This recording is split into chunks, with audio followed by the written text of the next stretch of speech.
Hey guys, what's up? Unrested back again. And first of all, I just want to say thank you for your support on my new video on Inksmith that was about being a game master. It went over 1,000 views there after I asked everybody to check it out, and that's just awesome. That just like really made my whole week feel a ton better. Going back to work was kind of rough, but seeing everyone who's here at this channel help me out over on the other channel and just give it a couple views, no matter how long you watched or whatever, I really appreciate it. Seeing your comments over there, your support, it felt great.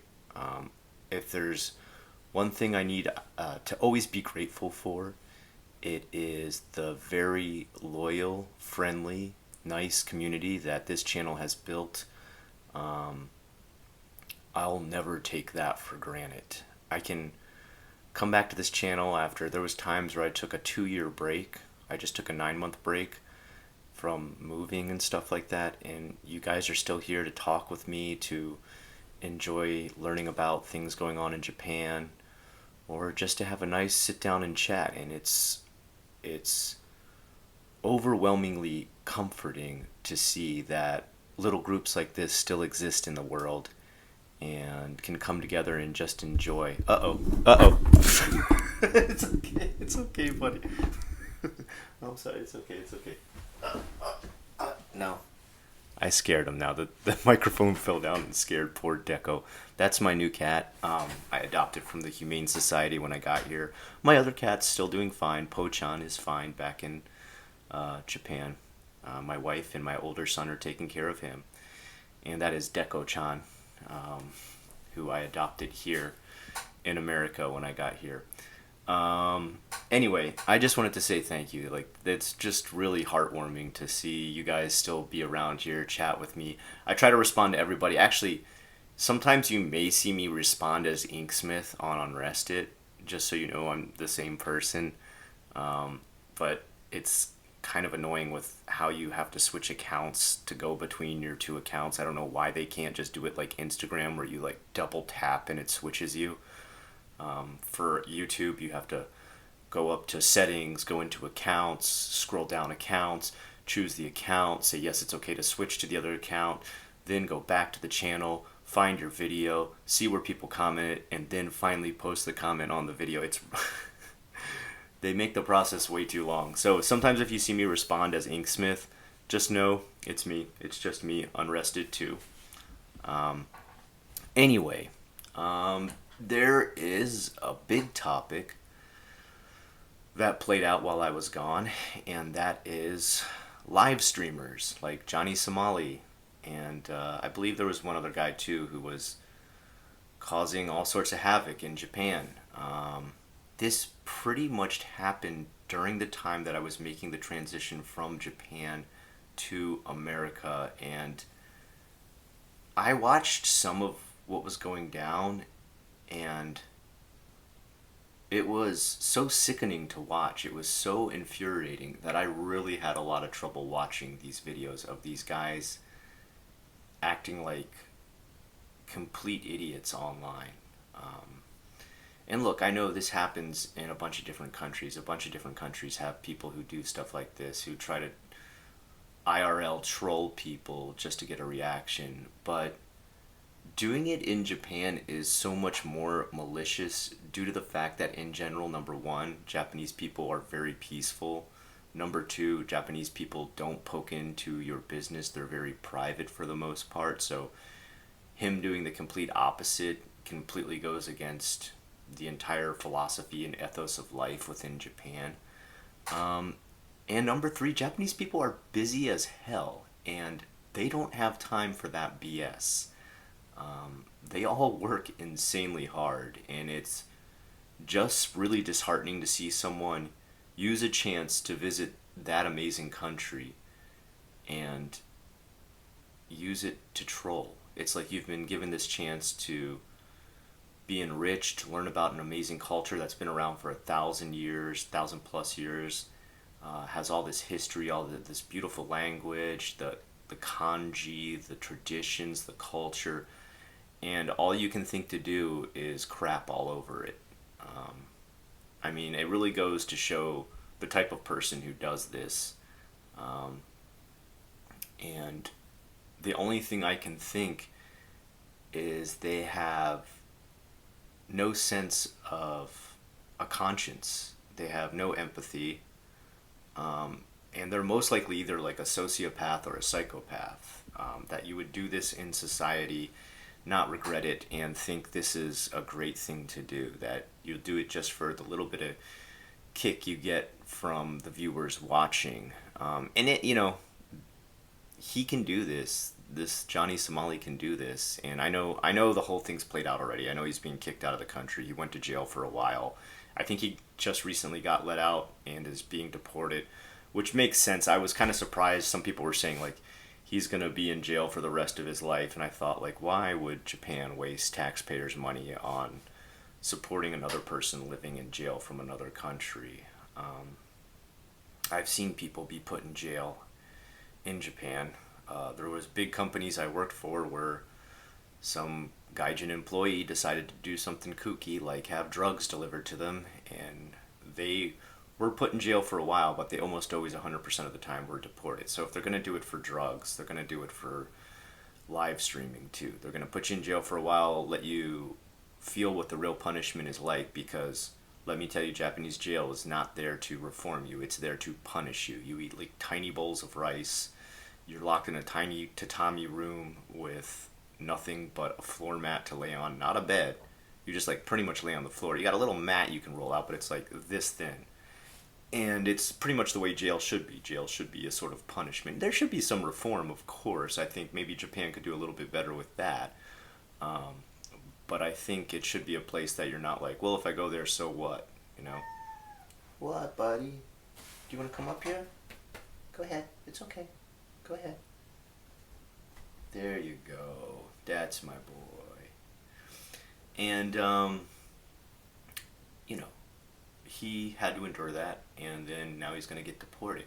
And I think another aspect that these streamers never seem to realize is, they had their fun. Probably they earned a little bit of money.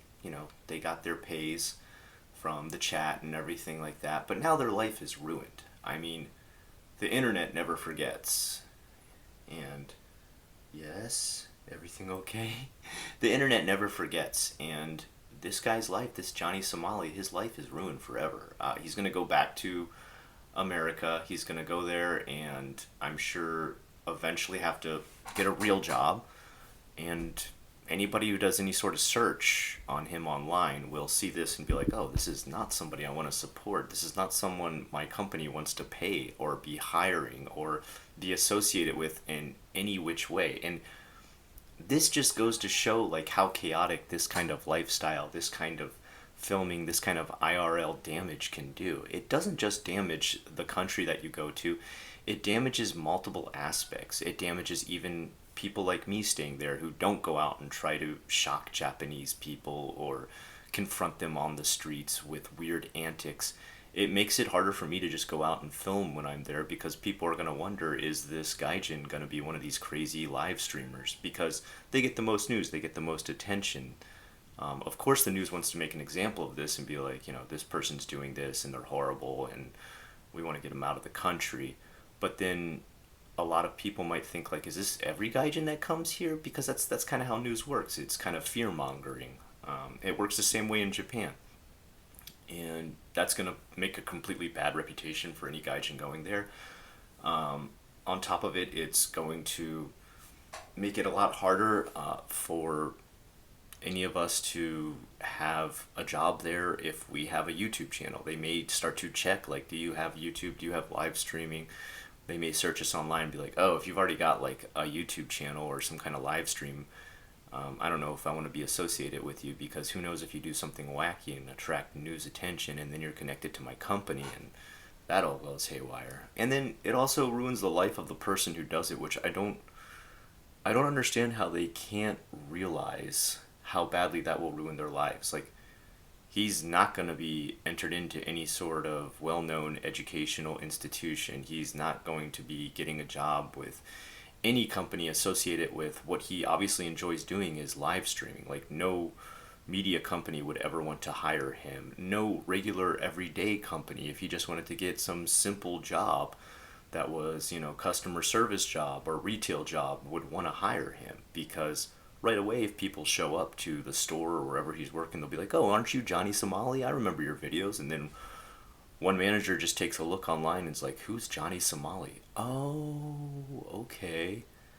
And that's the end of their job. And that'll follow them around for the rest of their life. I really wonder, when these people do this, if they really realize how epically it's going to ruin their lives. And the biggest problem is it leaves a lasting impression on Japan. Japan starts to have laws and stuff that make it easier and quicker to stop any type of public filming by gaijin and things like that. Not that that's been put in order yet, but I assure you there's probably people already thinking like, "Ooh, how can we stop any of this from happening in the future? Maybe we need to have more areas where you can't film." There's a lot of stores you can't film in. They've got cameras up and they've got signs up that say, "Hey, stop right away, or we'll take away your camera, or we'll make you leave the store, we'll ban you." And I think it's because of people like this, like Johnny Somali. Now, the other big topic I wanted to talk about is there was recently a volcano that went off on one of the micro islands off the coast of Japan, and this is supposedly because of the big earthquake we just had. Now, nobody was affected by this. Everybody's okay. They're safe. But it has spurred a lot of Japanese disaster relief and damage control organizations into researching what would happen and how would they handle a reawakening of Mount Fuji erupting. Now, I think maybe a lot of people don't know that Mount Fuji is actually a volcano, and it was an active volcano about 3 centuries ago. It did actually erupt. Obviously not millions killed like there would be now if that happened, because there just wasn't millions back then in Japan. But it has erupted before, and if there is enough, I don't know what you would say, plate tectonic activity, earthquake activity near it, it could erupt again. And so if this happened, this would be like massive, massive disaster. This would be pretty much like, Yosemite having a volcano eruption in America. That would destroy, like, what do they call that? A mega volcano if that erupted there. If this happened, it would be the equivalent to like a mega volcano. It wouldn't be the same size, but because Japan is so much smaller and the size of Mount Fuji, it would react in the same way as how much land it would cover, how much smoke and ash would affect everything around the eruption. It would go on and destroy a lot of stuff. So they are started to think about things like what hospitals would still work, what areas might still have water, what areas might still have electricity. They said it would be so bad, the effects would be so bad that you would not be able to use any sort of transportation anywhere. That the ash lay down on tracks would affect any tracks that were run by electricity. That the ash and fog and smoke and everything would be so thick that you couldn't run buses or cars because you couldn't see far enough in front of you. And on top of it, you would even have trouble walking down the street to get to medical facilities or, what do they call it? Relief areas where you can stay overnight or settle down and, have medical, sorry, I'm getting hit by a tail now and it's distracting me, where you would have medical assistance and things like that, especially for the elderly, which is a big part of Japan. And they said this is because just the fog and the smoke and the ash would be so thick that you would barely be able to see a hand in front of your face. Now, on top of it, any little place nearby would be absolutely devastated by the amount of lava and magma and everything that would roll down. So all the little tiny cities, villages, hamlets, towns, there's not like a huge metropolitan area next to Mount Fuji. It's mostly a countryside, as you can imagine, but they would be gone. They would be absolutely annihilated. And they said there'd be little to no chance of evacuating anybody from there. So it's pretty scary to hear something like that. I guess the other big thing for disasters is we still got North Korea launching more missiles towards Japan. And that's another thing. People always ask me, why did I set up a house here in America? Well, I mean, if you've got the chance of an earthquake or a missile hitting your family back in their origin country, you might want to have a base in another country that they can run to if this actually goes down. One of the weird things I did see, though, was that Kim Jong actually sent a message to Japan that he was sad to hear about their earthquakes and that he hopes everybody's okay, but then launches a missile, I think, what, today or yesterday? But what? How does that work? Dude, I hope you're all right. Anyway, here comes a missile. Like, who does that? I guess Kim Jong does. I don't know. It's kind of wacky. I feel bad for Japan having to face this much stuff all at once. They've got more air disasters going on. They just had an airplane that couldn't take off because they had a cracked windshield they didn't notice before in the cockpit. So I don't know what's going on. I know there's a lot of extra positions, and when I say extra positions, there's something you got to realize. Japan hires an exorbitant amount of people because they get a kickback from the government every time they hire a ton of people. The government loves to support Japan hiring people for like every position possible. That's why sometimes when you walk down the road and there's construction, there's like three people standing in front of the construction showing you not to walk into the giant hole in the ground, and you're like, yeah, I know I wasn't about to walk there. There's already like cones and a barrier and lights and a mannequin set up with a stop sign. Why are you also standing here telling me please walk past this point? It's because Japan likes to overhire, and there's still like a very low unemployment rate in Japan. I think it's still only like 3 or 4%. But they've started to get rid of some of these extra positions, and some of these were like double and triple checkers, and there's a lot of people in Japan who double and triple check everything to make sure it's done right. That's one thing that's really wonderful about Japan, like when it comes to customer service, when it comes to being attended to, whether you're at a restaurant or a hotel or anything like that. You're not going to find a lot of faults because they will have doubled and triple checked if they did everything right. You know, if you show up to a hotel in America and you've ordered a crib for your baby because they're in tow, you're not surprised when you show up and they don't already have the crib up at your room. They're just like, oh yeah, you were the couple that put a baby down on the list. We'll get somebody up there with the crib, and then it's like, okay, we checked in at 3, now it's 4, now it's 5, we're getting to 6 o'clock, it's my kid's getting tired and wants to sleep, and I don't want them to roll off the bed and bounce their head off the floor. Can you finally get that? Oh, okay, I guess we'll finally get it up there because probably your baby's tired. And then they finally get the crib up there. That's more like the customer service I get in America. Whereas Japan, it would be like, you walk in there, the room is sparkling clean, the crib is already set up, they've left mints on your pillows. There's like special baby size slippers at the door too. They go the extra mile and, like I said, double and triple check. But a lot of those double and triple checkers are being let go because Japan's economy is just not doing very well now. And like I said, it dropped from like 2% unemployment to 4. So I think that's why you're starting to see some slip ups in the system, is there's not enough to go around to support these doubles and triple checkers and stuff like that. So it's sad to see that, because that's kind of a breakdown, a deterioration in service, and also just all around checks for everything. And I really hope Japan can start to climb back up to the level of service, the level of employment, the level of quality that it was when I got there in 2007. But who knows? Who knows what the future has planned, especially when Japan's getting hit by earthquake after earthquake. I guess last but not least, the one other thing I wanted to go over was I will be in Japan after May. So any of you there still living in Japan, I would like to maybe catch up, meet up, or hang out with any of you who are there during May all the way to probably about July is when I'll be there. So I will be there again. Of course, I'll be filming stuff while I'm there and everything, and keeping this channel going. My life is pretty regulated now that I have a house in both countries. And I hope you enjoy this style of video with me just sitting down and chatting with you. I certainly do.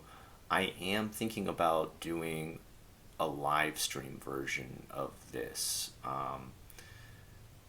I would like to get back to the JFAC style of video that originally helped this channel get started. And I think the way I would like to do that is, of course, you can always leave your comments below and I'll answer them like I always do. I love to see people's comments asking me about stuff. Sometimes I learn about things going on in Japan that I was like, oh my God, I've never even heard about this. What is this? And that informs me, and then I can research it and give my opinion. But I also like having the interactivity, like I have a dialogue with you guys in the comments, but I like the interactivity of having a live stream and people being able to ask me questions on the spot and me be able to talk with them about those topics. It's a cozy thing to do. It's nostalgic. It kind of takes me back to the times when we did just have live streams all the time, when even we used to get on board with Hiko Simon and Victor and do live streams with their news stuff they used to do. We're all super busy guys now because we've all got kids and families and houses and multiple jobs and all different types of stuff. But it's still fun to just jump on with you guys and be able to talk, chat, see how life is going. I've got a loyal enough group that I know who some of you are just by your name and what things you guys are into and talking about. There's other things I'd like to talk about further, like I had some anime and manga recommendations in the last video that I made that I thought were really awesome. So I'd like to talk with you guys about that stuff too. I'm always keeping up with a little bit of the media and stuff. I'm always trying to watch more Japanese movies. I've really had a hankering. That's one thing that's really strange. I'll say, now that I'm back in America, I find it more enjoyable to watch Japanese movies, watch Japanese shows, and read manga and anime. I recently went through this whole series called Invitation to Ghost Theater. It was so, but it's just kind of nice to, like, see images and hear the language and, wax nostalgic, even though it's only been I've only been in America for like 9 months now. So like, it's not like I've been away from my home in Japan for ages, but it does feel like ages. I don't know, it feels like a really long time, especially when I don't have my wife and my eldest son here with me. There's a lot of stuff you long for. I really miss the food a bunch. I did not expect how much I would miss the food. My wife made Japanese food the whole time she was here, and I did not complain about anything. I wanted to eat all of it. Karaage, curry rice, stew. We didn't have any sashimi or sushi because it's impossible to make good sushi or sashimi here. There's just not enough fresh fish to be able to get. I have tried sushi again in America, and yikes. You know what it reminds me of? There's this type of sushi you can get when you're on like long road trips in Japan. It's this sushi that's like wrapped in a leaf, and it's really cold, and the rice is kind of stale, and the fish is not very tasty at all. But you get it at roadside stops, like rest stops and stuff like that. They always sell it there, and I think there's something about the leaf that preserves it for a very long time. I don't know exactly how the concoction works, but you eat it and you unwrap it, you eat it, and you're kind of like, okay, I guess that's good enough. That's kind of like sushi on the go, and that's kind of what the sushi here tastes like. It's kind of like that roadside rest stop sushi. That's what sushi, the what's considered the good sushi here is kind of like the konbini or convenience store sushi that they have in Japan. So yeah, I miss that stuff. I can't wait to eat a lot of fresh food when I go back there. I can't wait to eat a lot of fresh fish. Man, you really take it for granted when you're in Japan how like fresh the food is until you get back to America and you're like, oh my God, everything's been sitting around for days. What is this? Anyway, like I said, drop some questions in the comments below. I'm always happy to answer them. I'm always happy to have a dialogue with you guys. Oh, one other thing I would ask, if you don't mind, would you mind checking out the new video I put on Inksmith? This one's about world building. If you guys like my pictures and stuff back here, I put a ton of my art into this one. I started to talk about the world building and stuff that I've been doing. It's a whole video about how to do world building yourself. If you've ever been interested about some of the stories behind these pictures that I draw and stuff, You'll learn a bunch about it when I talk about world building, because I use my own world as an example in that Inksmith video called, I think it's like top 5 steps for world building, or 5 steps to make world building easy, or something like that. I don't know. If you could check it out, if you just maybe just click on it, let it play in the background. You don't even have to watch it. I don't care. Just help me out there. I really appreciate you guys coming over there and having a dialogue with me. I'm surprised how many of you play tabletop role-playing games. I was so excited to talk to each of you. I get to talk to you about Japan and tabletop role-playing games. It's so fun. It got me really excited. That was awesome. I didn't realize how many of you have played those. Some of you write books, some of you write novels, some of you write short stories, and you want to come over there and talk about it. That was fun too. It's kind of the same thing. I mean, you're pretty much writing a story when you play a tabletop role-playing game. Come over there and just talk about your creativity. That's what that channel is going to be about now. Just enjoying creativity, the craft of creating worlds, stories, characters, etc. Come over there and talk with me about it. I would like to get your comments and questions as far as what you'd like me to answer in future JFAQs. I would also like to get your opinion on a live stream. I have considered possibly doing a live stream tomorrow. I have Monday off. It's Martin Luther King Day here in America. And so I have tomorrow off. I was thinking I was going to do it today, but I thought, ooh, I don't know. Let's not just like suddenly come out and be like, hey, live stream, why is nobody here? Oh yeah, because I didn't make any kind of announcement whatsoever at all. If I do a live stream tomorrow, it'll probably be around 8 or 9 o'clock in the morning, not at night. Oh God, no, not at night. I'm probably already in bed by 9 o'clock because I'm an old man. So 8 or 9 a.m. I don't know if that's too early for a lot of you. Maybe a lot of you also have off the same day I do. I think it's a national holiday everywhere. I don't know about other countries. But come join me. Leave some comments now. Make some questions now. And I'll try to answer them in a live stream tomorrow and see how that goes.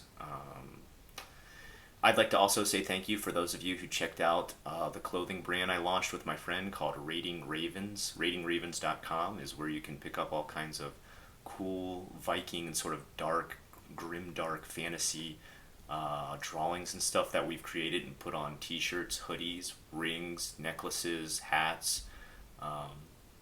This isn't really anything to do with Japan or this channel. It's just another form of creativity I'm enjoying right now. We're just having fun with it. It is selling really good in Japan, which kind of shocked me. There's like a ton of Japanese people really into this Viking stuff. Hence we went with this whole theme. It was our most popular theme in Japan, which kind of, it still shocks me to this day to think Japanese people into Viking stuff, which maybe it makes sense. Like there's American people really into like samurai stuff and things like that, or anything samurai based or old time Edo era Japan based. So maybe that's why. I mean, Demon Slayer still super popular. It's super popular at the school I teach at. Every kid's got like Demon Slayer hoodies and stuff like that. So maybe it's kind of the same theme like that. I don't know. Anyway, guys, leave me some comments, leave me some questions. Join me tomorrow for a live stream. I'll have it either at 8 or 9 o'clock. I don't know how long I'll go. I'll go as long as, I guess, the questions flow, I feel comfortable, and you guys are there hanging out with me and having a good time. That's all that really matters on this channel. Are we hanging out, having a good time, having a good conversation, enjoying dialogue, and just enjoying the old days? Sorry, my cat is hitting the microphone over and over again. We had a lot of neko disturbances during this video. I hope you don't mind. Anyway, for the rest of you still here watching all the way to the end of this nearly 30-minute video, thank you for sticking with me this long. You guys are the best. Stay happy and healthy, and I'll talk to you again real soon.